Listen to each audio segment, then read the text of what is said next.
অনেকেই আমাকে প্রশ্ন করেন, আপনার এত এত পরিকল্পনা, আপনি এই দুটো উপজেলাকে মডেল উপজেলা করতে চান, কিন্তু স্বতন্ত্র প্রার্থী হলে আপনি কতটুকু কাজ করতে পারবেন? যখন বিএনপির বড় বড় কুতুবরা বিদেশি নাম্বার নিয়ে পানাপুকুরের তলায় লুকায় ছিল, এই রুমিন ফারহানা তখন সংসদে দাঁড়ায় শেখ হাসিনার সামনে বলি নাই যে সংসদ অবৈধ? আমি একা কতদূর করতে পারি আর পারি না সেটা আপনারা দেখেন নাই। আর একটা কথা আপনাদেরকে বলি, সরকারি দলের এমপির বরাদ্দ যতটুকু, বিরোধী দলের এমপির বরাদ্দ কিন্তু ততটুকুই। সুতরাং আমি কোন সরকারি এমপির চেয়ে বরাদ্দ কম পাবো এইটা আপনারা চিন্তা করবেন না, বরাদ্দ সমান। হ্যাঁ, সংরক্ষিত মহিলা এমপির বরাদ্দ অনেক কম, সেই কারণে আমি সংরক্ষিতর ব্যাপারে বলছি আমি আর সংরক্ষিত হব না। কারণ সংরক্ষিতর বরাদ্দ এত কম যে ওইটা দিয়ে কোনো কাজ, দৃশ্যমান কাজ করা যায় না। কিন্তু নির্বাচিত এমপির বরাদ্দ সে সরকারি দলের হোক আর বিরোধী দলের হোক সমান।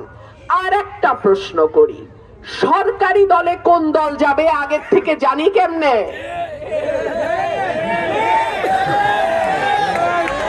এইটা কি হাসিনার পাতানো নির্বাচন যে আগে আগেই জানি সরকারে কোন দল যাবে? কথাবার্তা সাবধানে কইেন, একদিকে কথা কইবেন আরেকদিকে ধরা খাইবেন। তো কথাবার্তা যত কম তত ভালো।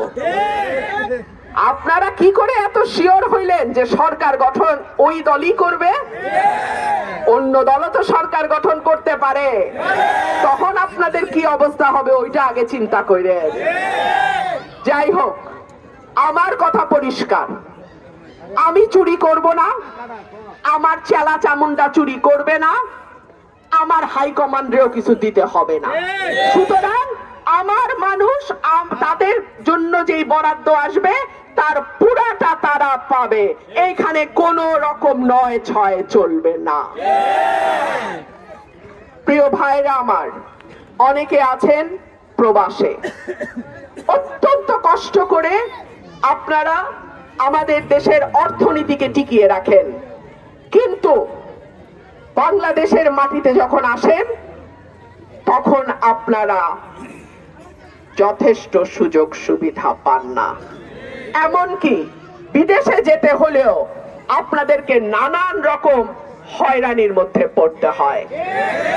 ইনশাআল্লাহ, আল্লাহ যদি কবুল করেন, আগামী 12 তারিখ যদি আপনারা আমাকে ভোট দেন, আমার প্রবাসী ভাইরা যারা বিদেশে আছেন এবং যারা যেতে চান, তারা যাতে সহজে কম খরচে দালালের হাতে না পড়ে বৈধ উপায়ে কিছুটা ট্রেনিং নিয়ে দেশের বাইরে যেতে পারেন, আমার এলাকা থেকে ইনশাআল্লাহ সেই ব্যবস্থা আমি করব। একই সঙ্গে আপনার পরিবার যাতে এলাকায় নিরাপদ থাকে, আপনার মা বোন যাতে পরিবার সহ এলাকায় নিরাপদ থাকে, ইনশাআল্লাহ সেই দায়িত্ব আমার।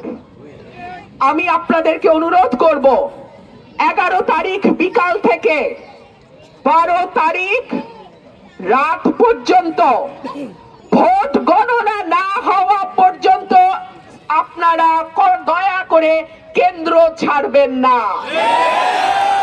আপনারা আমার একমাত্র সৈনিক, আপনারা ছাড়া আমার কোনো ওয়ার্ড কমিটি, ইউনিয়ন কমিটি, উপজেলা কমিটি নাই।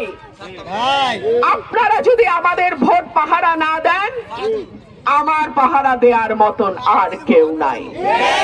আপনাদেরকে অনুরোধ করব, ভোট পাহারা দিয়ে কেন্দ্রে কেন্দ্রে ফলাফল ঘোষণা হওয়ার পর সই দিয়ে আমাকে জানায়া তারপরে আপনারা কেন্দ্র ছাড়বেন, তার আগে না। প্রিয় ভাইরা আমার, খেলায় যখন কেউ গোল দিতে না পারে তখন প্রতিপক্ষকে ফাউল করে। এই ফাউল যাতে সরাইলের মাটিতে না হয় সেই সজাগ থাকতে হবে। আমার মিডিয়ার ভাইদেরকে আমি অনুরোধ করব, আপনারা সুখে দুঃখে বিপদে আপদে গত 15 বছর আমার পাশে ছিলেন, আমরা একসঙ্গে কাজ করেছি। আপনাদের কাছে অনুরোধ থাকবে, আপনারা কেন্দ্রে কেন্দ্রে আপনাদের টিম পাঠিয়ে আপনারা আমার ভোটগুলোর পাহারাদার হিসেবে আপনাদের ক্যামেরা, আপনাদের গণমাধ্যমকে সজাগ রাখবেন। আপনাদের কাছে আমার অনুরোধ থাকবে, বিদেশি পর্যবেক্ষকদের নজর এই এলাকায় আছে, এই আসনে আছে। আমি ঢাকায় ইউরোপিয়ান ইউনিয়নের পর্যবেক্ষকদের সঙ্গে বৈঠক করেছি। আজকে তারা এসেছিলেন সরাইলে, আমার বাসা শাহবাজপুরে তারা বসেছেন, আমার সঙ্গে প্রায় ঘন্টা খানেক তাদের আলাপ হয়েছে। সুতরাং কেউ যদি মনে করেন ইলেকশন ইঞ্জিনিয়ারিং করবেন এই আসনে, তাদেরকে আমি সাবধান করে দেই। একই সঙ্গে এই কথাও মনে করিয়ে দেই, কোন দল যাতে আগাম মনে না করে যে তারাই সরকার গঠন করতে যাচ্ছে এবং পুলিশ প্রশাসন তাদের অনুগত হতে বাধ্য। কোন দল যেন এই ভুল না করে। 12 তারিখের ভোট পুরো রাজনীতির চেহারাও পাল্টে দিতে পারে। প্রিয় ভাইরা আমার, আমি আপনাদের প্রার্থী। আমার মার্কা হাঁস মার্কা। হাঁস মার্কা জনগণের মার্কা। হাঁস মার্কা উন্নয়নের মার্কা। হাঁস মার্কা গণতন্ত্রের মার্কা। হাঁস মার্কা সাহসের মার্কা।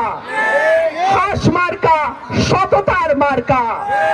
হাঁস মার্কা অন্যায়ের বিরুদ্ধে একা হলেও দাঁড়িয়ে লড়াই করার মার্কা। আপনাদের কাছে অনুরোধ থাকবে, আপনারা 11-12 তারিখ হাঁসের পাশে থাকবেন।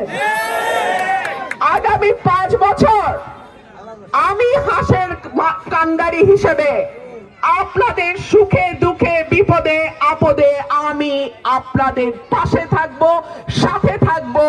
আপনাদেরকে সাথে নিয়ে সরাইল আশুগঞ্জকে আমি বাংলাদেশের মডেল উপজেলা করব ইনশাআল্লাহ।